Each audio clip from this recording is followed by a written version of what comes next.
And of course, you always think to yourself, well, is the Matrix trying to take me out? These are red flags. And for me, I've always realized that when the Matrix is not happy with you, a lot of times you're doing well. If you are not buying in and subjecting your soul to this soul crushing ideology of what the Matrix stands for, then you're okay. And even in the midst of death, you understand that you didn't live fear based, and that is a true honor.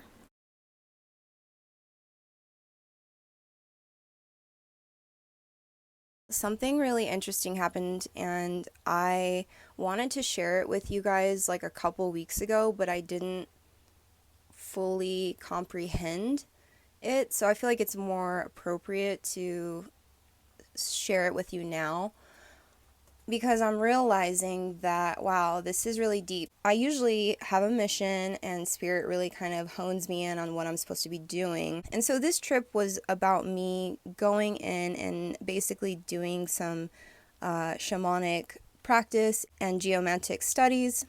And so I knew what I was going into basically, and that was all in alignment. But what was interesting was well, first off, I decided to take my time. That long stretch from like Central California up to the Oregon border. Yeah, I like to just like go in a couple days, like, in the trailer. It's so fun to just find really cool places. You don't have to rush. So, one thing that was very interesting though is in my 2 or 3 day span of getting up to Oregon, there were hardly any other vehicles. I never really saw the normal, SUVs, and then you'll see your little Sportsters, or you'll see, the 4x4 trucks with the campers on them. I was not seeing any of that. It was like weird. But though there was one specific truck that was totally being amplified and shown everywhere. I mean, these guys were pulling in and out of parking lots. They were racing past me. I was seeing them everywhere. And it was that 18 wheeler. I think it's a paint store, and it says cover the earth in red. And to me, I see signs and synchronicities and miracles, and it's like honor it and see it. But this specific thing was getting out of control. I was thinking to myself, wow, Oregon, you must have just ordered a ton of paint. And I just happened to get on, that specific day, like 2 or 3 days in a row of just seeing these people on the road delivering, paint. But it was the logo on the truck that was tripping me out. And not only that, I ended up staying at one of the trucking stops, and there was no one there. And I showed up and I was like, yes. And the parking lot was huge. And all of a sudden, guess who shows up? And not only that, guess who shows up and parks right next to me? Not even giving me like more than 20 feet. I mean, that was the truck. Paint the earth in red. And I was like, okay, it's just the region and just trying to logically understand. And so I let it all go, whatever. But today, I'm seeing it. Because the heart sees deeper than the eye, right? I also was understanding that my work was to feel that energy. Also asked my spirits for some messages, and I heard harvest. Now, I don't know if we're talking about like some soul harvest, but something interesting is happening in the collective, and spirit wants me to see it because I couldn't deny. As long as I've been traveling, I've never seen a phenomenon like that. Like, what is going on? And so, diving deeper, and it's taken me a couple weeks to understand this energy. And it's almost taking me back into a realm, a time I was being sort of molded. It took me back to a time when I felt the covering, that energy. It's almost like I gave in to a certain idea. My lifestyle was draining my sovereignty, and it was allowing something to cover me. And I guess you could say I was selling out in a way, on a soul level for sure. This actually ties in with my last video, if you watched that. I went through that dark time of losing my spirit, and it was during a time when I looked the most acceptable to society.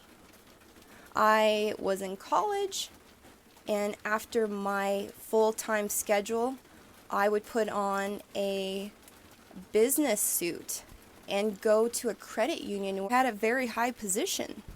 I did that for a few years, and I was able to accrue enough credit/debt to buy my dream car, a shiny BMW convertible. So how is it, you're saying, Danielle, that was the time when you went through your biggest depression? Well, it's because I was going against everything that was in alignment with my highest good. My soul was calling for a readjustment into something that was more sustainable. I was working in a place that was totally just not me, but I put on that show for a while, and I got very much recognition and acceptance. And after I decided to realign myself with what was true for me, that was taken. I was no longer, put on that pedestal, because what I was valuing was not of the material realm. So for some reason, Spirit's showing me how this ties in with me seeing all of these trucks and knowing that other people are going through their own struggles of being sold into something that takes away their sanctity, their sovereignty. And it is something that we must go through spiritually. As humans, we can't take that experience from anyone. But I was very disheartened to see that's what Spirit is showing me, is that a lot of souls at this time are choosing those similar timelines that I had chosen, that created the most suffering in my life. And that is okay. That is okay, because the journey towards enlightenment, the journey towards joy, a lot of times is through that suffering. What I want to also share is that we can make that quantum leap. We don't have to sit in that suffering. When I look back at that time, I would have asked myself 3 questions. What can I do to get myself back?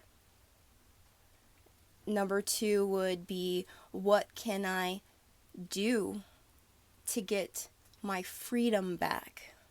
Number 3 would be, in what way does life support you? And that's a difficult one, because when we're hurting that bad, we can't see it. We really don't look.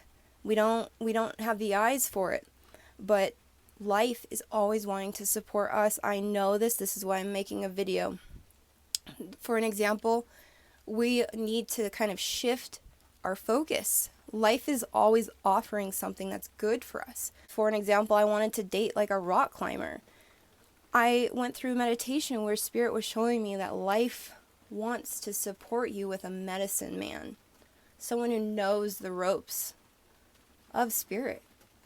Someone that can heal you as well. Like, that's just a little tiny example, like a aha moment. The universe is like, I want to give you something really good for you, but maybe you gotta wait for it. You gotta do some work. So that's where we're at, and I wanted to share that with you all. There's no fear in this. It's our game.